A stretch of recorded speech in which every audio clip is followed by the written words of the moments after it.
Aqui é Débora Luna, eu sou psicóloga com formação no Brasil e eu sou nutricionista também com formação aqui na Inglaterra. E hoje eu tenho uma convidada especial que é a Paloma Terra. Ela é mãe, esposa, parteira. Ela é parteira profissional formada pela Associação de Parteiras do Texas e certificada pelo Registro Norte-Americano de Parteiras em 2007. Ela viveu 19 anos fora do Brasil, entre os quais 11 anos em Montreal, no Canadá, e 8 anos no Texas, onde fez a formação de parteira, também conhecida como midwife. Ela tem o imenso prazer e honra de servir famílias no processo de gestar, nascer, cuidar de seus filhos nos últimos 15 anos, em 4 países diferentes, e nos últimos 10 anos ela tem trabalhado como parteira profissional e desde 2010 pelo Serviço Nascimento Consciente Brasília, de partos domiciliares planejados. O assunto de hoje é gordofobia na gravidez e pós-parto. Essa questão da gordofobia, ela permeia, obviamente, todos os setores da nossa sociedade, com mais força para as mulheres. Obviamente, na gestação, com as mudanças do corpo, ganho de peso, que é normal, como esperado. Então, quando a gente está falando da questão do ganho de peso, né, a gente tem uma abordagem um pouco diferente, né? A gente faz um acompanhamento conjunto com o médico, mas eles têm uma abordagem no pré-natal bastante diferente da nossa. Então, muitas mulheres me chegam com falas dos médicos em relação ao peso, que são falas numéricas, genéricas, e aí os médicos muitas vezes vão ter falas assim, você só pode ganhar X quilos na sua gestação inteira. Ou cuidado, você está ganhando muito peso. Então eu costumo falar para elas, olha, aqui a gente vai tratar disso de uma outra forma. A gente não vai focar no número, a gente não vai focar na balança. A gente vai tratar você. Na primeira conversa que eu tenho com elas, no primeiro pré-natal, a gente vai falar de nutrição. A partir disso, eu vou ter uma ideia de como é a alimentação dessa mulher. Primeiramente, eu não trabalho com um máximo de ganho de peso, né? Eu trabalho com o bem-estar da mulher. Então, se uma mulher, em algum momento, ela está com algum exame alterado, seja a glicemia ou algum exame de função hepática ou a pressão alta, aí a gente vai entender, né? Alguma coisa mudou na sua alimentação?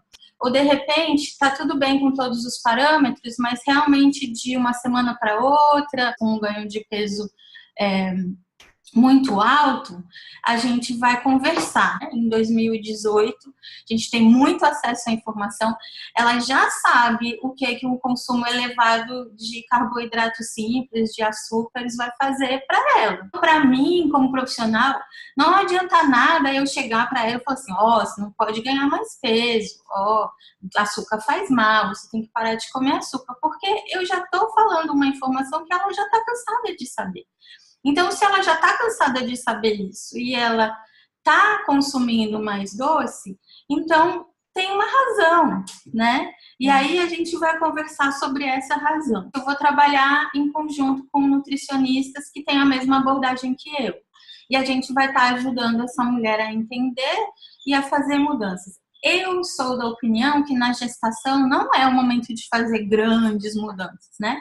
Porque já existem muitas mudanças, né, que estão acontecendo. A gestação, ela já chacoalha muita coisa. Então, não é o momento de você tirar tudo e recomeçar do zero uma dieta ou hábitos, né, que são totalmente diferentes dos seus hábitos. A partir do momento que a gente vira mãe, que a gente engravida, né, eu costumo dizer assim que o sobrenome da mãe é culpa. Então, tudo gera culpa. Uhum. Absolutamente tudo. Então, eu vejo muitos profissionais explorando essa culpa. Até porque a cultura de dieta, ela se desenvolve, ela floresce, ela fica forte como ela é, porque ela usa a culpa como instrumento para que as pessoas recorram a mais dietas, né? A toda essa bola de neve. Um sofrimento que essa mulher que já está num vendaval assim, de transformação física e emocional, e ainda ela tem que lidar com profissionais que são autoridades, dizendo para elas que tá errado, que você não pode, que você tem que mudar, você tem que fazer tudo de uma forma assim que às vezes ela não está dando conta, isso só piora a condição, né, de culpa e de sofrimento que ela pode estar tendo. Uma fala muito comum é assim, depois você não vai conseguir perder esses quilos, né? Essa é uma preocupação muito grande das mulheres. Eu costumo chamar isso de contenção de danos, porque muitos profissionais da saúde não se dão conta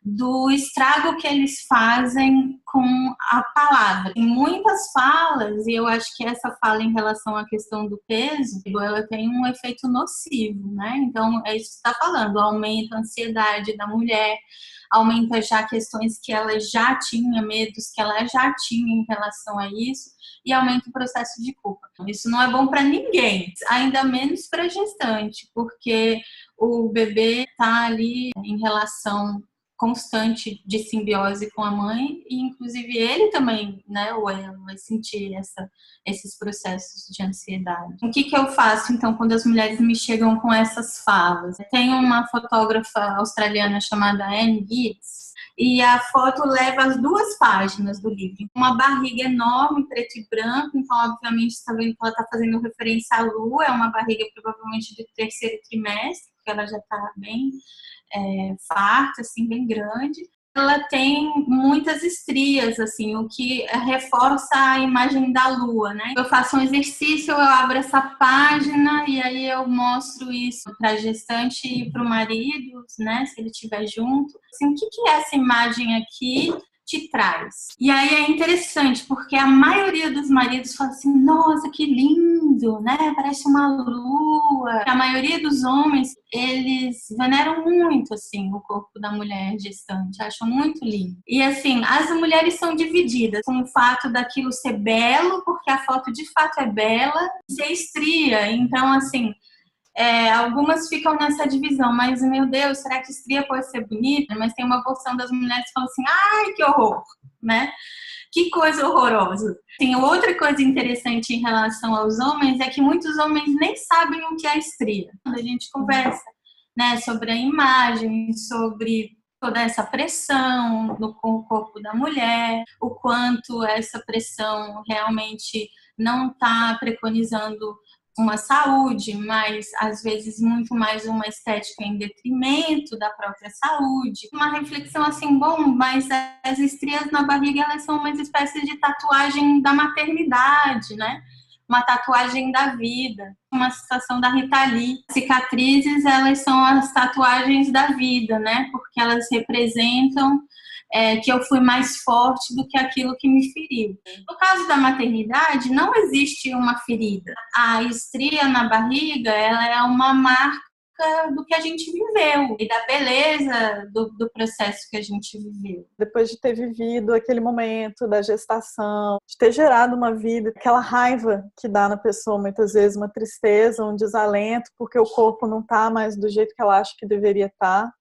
Né? E essa insatisfação é o que move a indústria de dieta, né? Algumas mulheres vão ter mais facilidade de voltar a ter um corpo mais próximo do corpo antes da gravidez e algumas não. Isso não diminui ninguém, isso não significa que está errado, a nossa sociedade faz com que a gente veja isso como uma coisa errada, né? Não ter o corpo idealizado, e eu acho que é muito errado essa pressão que os profissionais de saúde fazem, porque são profissionais gordofóbicos, né? Infelizmente, as instituições de formação têm essa tendência gordofóbica, esse foco excessivo no peso, como se isso fosse gerar o ganho exclusivo de saúde pela perda do peso. Não é realidade, as pesquisas dizem isso. Um ganho excessivo, ele tem que ser investigado. Será que tem uma pressão alta, tem um diabetes, tem alguma questão aí que precisa ser vista, uma questão emocional?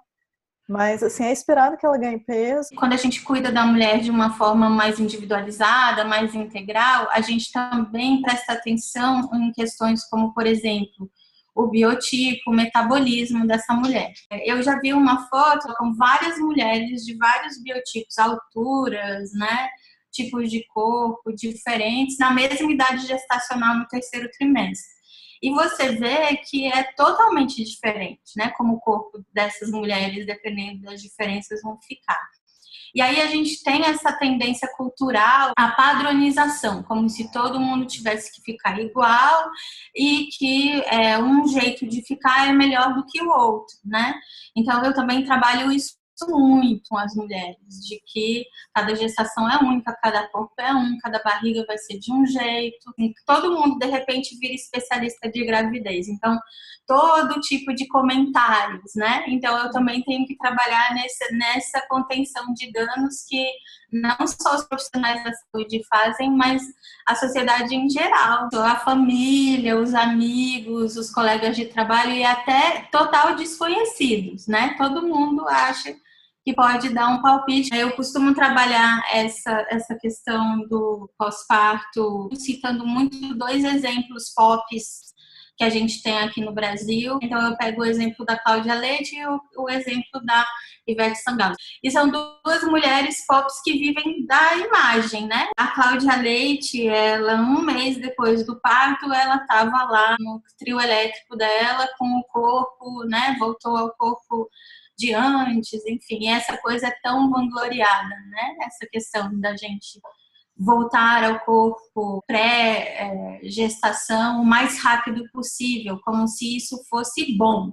E aí você tem a Ivete Sangalo, que eu vi uma entrevista dela no Jô Soares na época e adorei, e ela estava assim, ainda com sobrepeso da gestação dela, e ela dizia assim, eu tô mesmo gostosa, isso é decorrente do meu processo de gestação e eu vou perder isso devagar.